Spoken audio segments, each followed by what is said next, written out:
Resuming recording. Yeah, so we can either choose to go straight at it and attempt to break down that brick wall. We can attempt to go over it. We could try digging under it, or we can go around it. So there's many different kind of options available to us as a sales detective. What I'm going to talk to you today is about handling objections. I don't believe in overcoming objections, because I think an objection is a real thing. It's something there that you need to handle.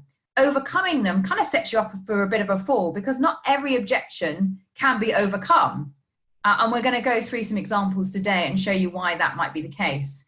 So I think for me, reframing the thing overcoming objections into handling objections is a much better frame. How do we handle them? How do we deal with them? How do we attempt to move on and allow the client to move on too?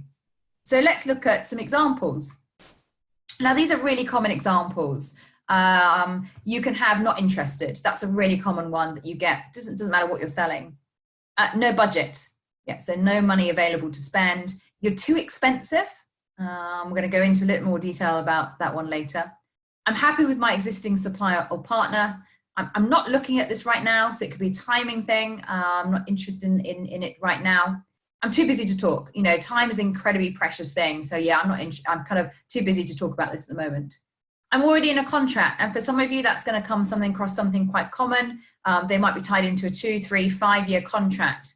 It might be a head office contract, so a global contract, and locally or regionally, they can't buy outside that contract. I have to get this approved. Okay, so the bigger the company, the more levels of approval you've got to go through. I worked with a company, a global company, for many years, and there was 15 levels of approval I had to go through in order to get anything signed off. He or she doesn't take sales calls. Now, that's a really common one you're going to get from a gatekeeper. Just send me some more information. Like, that's the killer blow for salespeople. You know, that palm off, as we call. You know, just email me some information. I've had a bad experience with your company, and hopefully you don't come across that one, but you might do, particularly bigger companies that you might work for. And I can get it cheaper elsewhere. Okay. So those are very common ones. Again, there's lots more. We could write, you know, probably many slides worth of common objections, and you probably got your own ones too. So as we go through today and look at the technique I'm going to teach you, see if you can adapt the technique to the objection you normally have.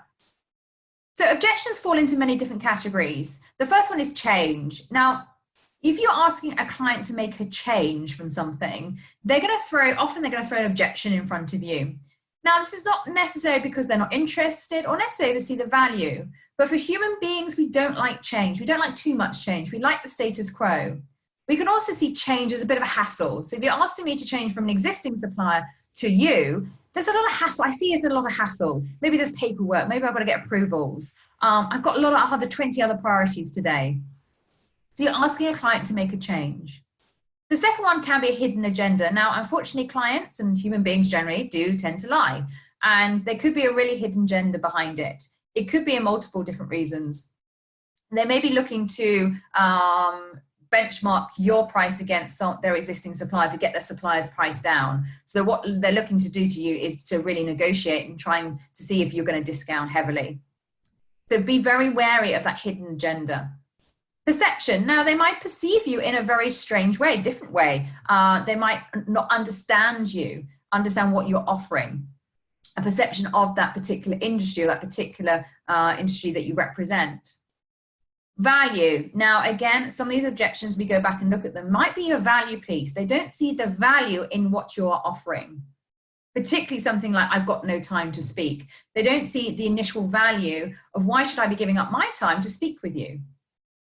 A true concern. Now, some objections there can be a real true concern behind them, a genuine true concern that they are worried about and concerned about or don't understand. So don't always dismiss the objection as one of the other 5. It could be a genuine concern.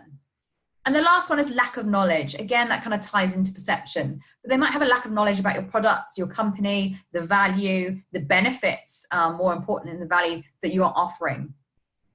Or it could be a very brand new service or product that they've never tried before. If you're in an innovative type of industry and you're offering something that's very new, innovative, the company's never used before, it could just be a lack of knowledge. So let's revisit these common objections. Could you categorize those into those different areas? So for example, I mentioned earlier, I'm happy with my existing supplier or partner. Now that's a couple of things. It could be you're asking them to make a change. So again, I'm really happy. Why would I want to, change the status quo? They're not doing anything massively wrong. They're not brilliant, but actually asking me to change, kind of the inertia. Maybe they also didn't see the value in the change. They didn't see value in what you're offering.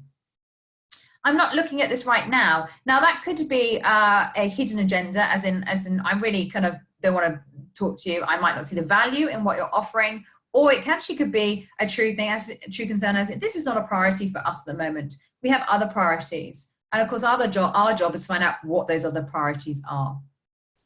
He or she doesn't take sales calls. Now that's a classic one. Again, that's what filters do. That's what gatekeepers do. They're filtering your calls. So that's a genuine objection. Okay. So let's look at a technique that's going to help you. So the first one I find is to pause. The reason you should pause when given an objection is really to give you a moment to gather your thoughts for a few seconds. It also shows the client that you're listening and also taking their objection seriously.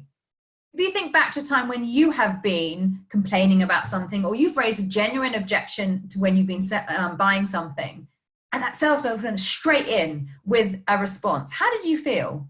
I know when it's happened to me, I felt very kind of on the defensive, and that person almost comes across as slight aggressive. They've not listened to my true objection. So it's really important that you take a moment. You then Q is for question. Now there's two parts of this Q, is to really to delve deeper into the real objection. We use empathy and we use discovery questions. You might have known them as probing questions. So often I found in my experience of selling for about 17 years that the real objection is under the surface, a bit like an iceberg. Those who've done training with me know I love my icebergs. So if you delve deeper using empathy, understanding that this objection could be a real concern for them, but also probe deeper into why this objection has come up. We then reply. So we come up with a proposed way of moving forward. And we use this. Clarification questions work really well in this. So again, delving deeper, we clarify what we've heard from the client, and also storytelling. So something that, again, people who've done training with me know that I like feel, felt, found. I know how you feel, Mr. Client. My client also, other clients have also felt that. However, what they found was once they started working with us, they saw a return on investment for 6 months. So I'll repeat that. So storytelling, either using an anecdote or an example where it's worked before with a previous client, or feel, felt, found. I know how you feel, Mr. Client. I have other clients who felt like that.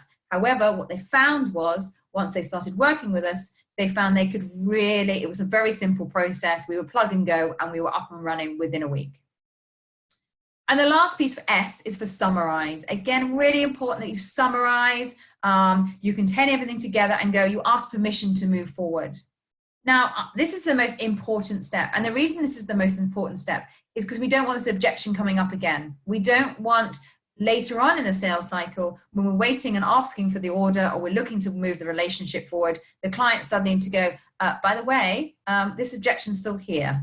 You haven't dealt with it properly. A bit like I would say, annoying brother who pokes you the whole time. It gets bigger and bigger in their mind. So really important that you ask permission to move forward. So let's revisit those objections again using PQRS. So I've got no budget at the moment. Okay, pause. We question using empathy. I understand many of my clients at this time of year don't have budget. Then we ask a probing question. For example, you could say, when would you have budget available? When is your financial year end? Where would you think you might be able to get budget from? How about too expensive? Yeah, you're just too expensive. Pause. Question using empathy and a discovery question. No, I understand that. We can often be perceived as expensive.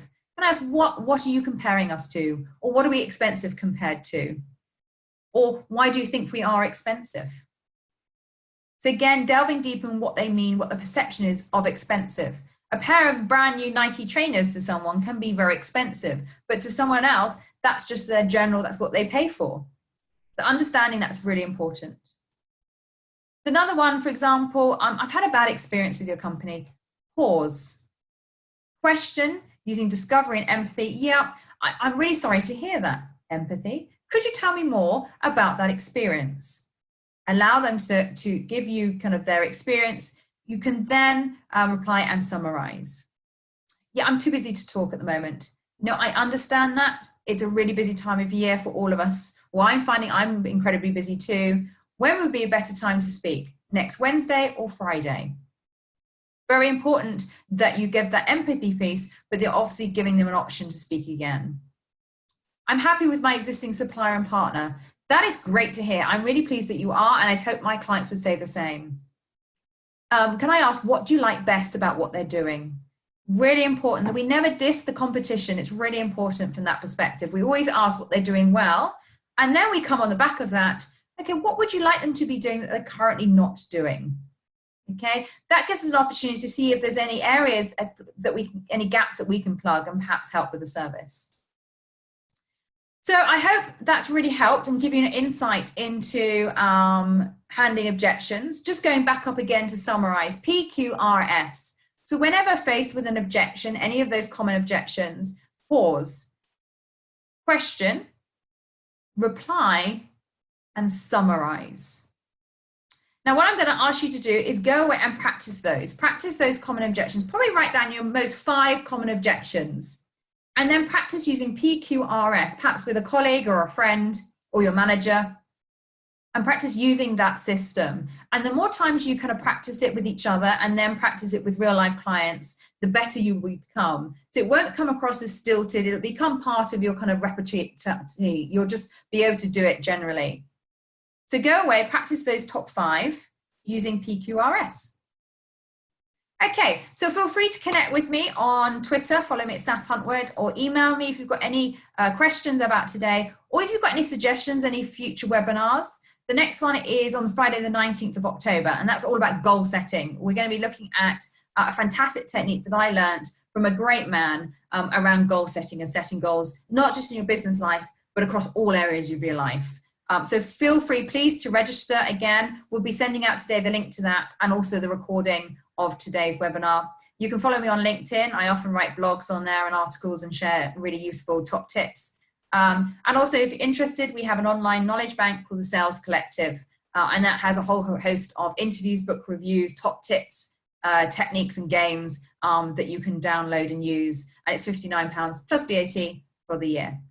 Thank you so much, everybody. Have a great weekend. Enjoy yourselves, and I look forward to talking with you again in a couple of weeks. Take care. Bye-bye.